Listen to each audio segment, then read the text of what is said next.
చేసే వృత్తి నిత్యం కొలిచే దైవంతో సమానం. ఇది విన్న తర్వాత మీ జీవితంలో ఏం నేర్చుకున్నామో తెలుస్తుంది. ఇప్పుడే లైక్ చేయండి. ఇది నేను తెలిసిన ఒక ఆర్టికల్ ద్వారా విన్నది మీ ముందుంచుతున్నాను. ఒకరోజు ఒక వ్యక్తి చెప్పులు కొందామని ఒక ప్రముఖ చెప్పుల షాపుకు వెళ్ళాడు. సేల్స్ మ్యాన్ ఆయనకు రకరకాల మోడల్స్ చూపిస్తున్నాడు. కానీ సైజు కరెక్ట్గా ఉన్నవి ఆయనకు కలర్ రూపంలో నచ్చడం లేదు. నచ్చిన చెప్పులు సైజు సరిపోవడం లేదు. అయినా సేల్స్ మ్యాన్ విసుగ్గు లేకుండా ఓపికగా ఇంకా కొత్త కొత్త రకాలు తెచ్చి చూపిస్తున్నాడు. అంతలో ఆ షాపు ముందు ఓ పెద్ద కారు వచ్చి ఆగింది.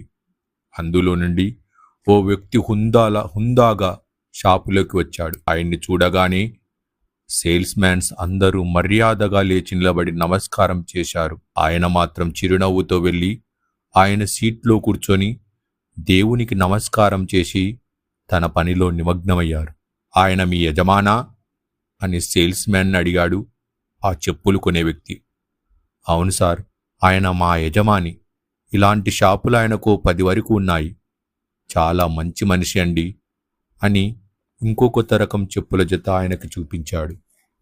ఆ చెప్పుల జత చూసేసరికి ఆయనకు తెలియకుండానే పెదాల మీద చిరునవ్వు వచ్చేసింది. కానీ సైజు కాస్త అటు ఇటు ఉన్నట్లుంది. కానీ ఆయనకు నచ్చిన విషయం ఆ సేల్స్ మ్యాన్కి అర్థమైంది. ఎలాగైనా ఆ చెప్పుల జత కొనించి అతన్ని సంతోషపెట్టాలనుకున్నాడు. కాస్త బిగుతుగా ఉన్నట్లున్నాయి కదా అన్నాడు. అంటే అబ్బే అదేం లేదు సార్, మీకు కరెక్ట్ సైజునే అంటూ బలవంత పెట్టసాగాడు. ఇదంతా గమనిస్తున్న షాప్ యజమాని లేచి వచ్చి నా ముందు కింద కూర్చొని సార్, ఓసారి మీ పాదం ఈ చెప్పులో పెట్టండి అని నా పాదమును తన చేతిలో తీసుకొని చెప్పును తొడిగాడు.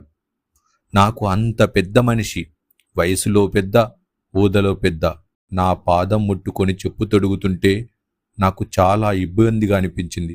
పర్వాలేదండి సార్, నేను తొడుక్కుంటాను అని వారిస్తున్నా అతను వినకుండా 2 కాళ్లకు తన చేతులతో నాకు చెప్పులు తొడిగి లేచి నిలబడి ఓసారి నడిచి చూడండి సార్, మీకు కంఫర్ట్గా ఉన్నాయో లేదో, లేకుంటే మరో జత చూద్దామన్నారు.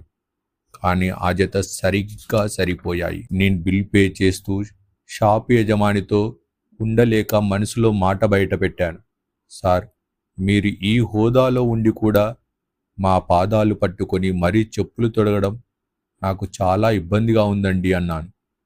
ఆయన చిల్లర తిరిగిస్తూ చిరునవ్వుతో, సార్, ఇది నా వృత్తి, నాకు దైవంతో సమానం. షాపు బయట మీరు 1 కోటి రూపాయలు ఇస్తాను అన్నా నేను మీ పాదాలు ముట్టుకోను.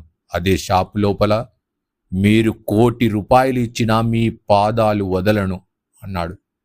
నాకు ఆశ్చర్యం వేసింది. ఎంత గొప్ప వ్యక్తిత్వం! This is the dignity of labour. తను చేసే పని మీద గౌరవము, నిబద్ధత, ఎంత ఒదిగి ఉండాలనే పాఠం నేర్పడానికి నాకు దేవుడు పంపిన గురువులా కనిపించారు ఆ షాప్ యజమాని. మనం తెలుసుకోవాల్సింది, మనం చేసే పని చిన్నదా పెద్దదా అన్నది కాదు, సమస్య న్యాయబద్ధమైందా కాదా అని చూడాలి. న్యాయబద్ధమైనప్పుడు చేసే చిన్న పనికి కూడా సిగ్గుపడాల్సిన అవసరం లేదు. ఎప్పుడు మనం చేసే పనిని కానీ ఉద్యోగంని కానీ తిట్టరాదు. అది కూడా లేక రోడ్ల మీద వృధాగా తిరుగుతున్న వారు చాలామంది ఉన్నారని గుర్తుపెట్టుకోవాలి.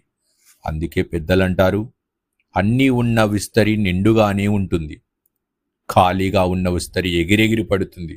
ధన్యవాదాలు.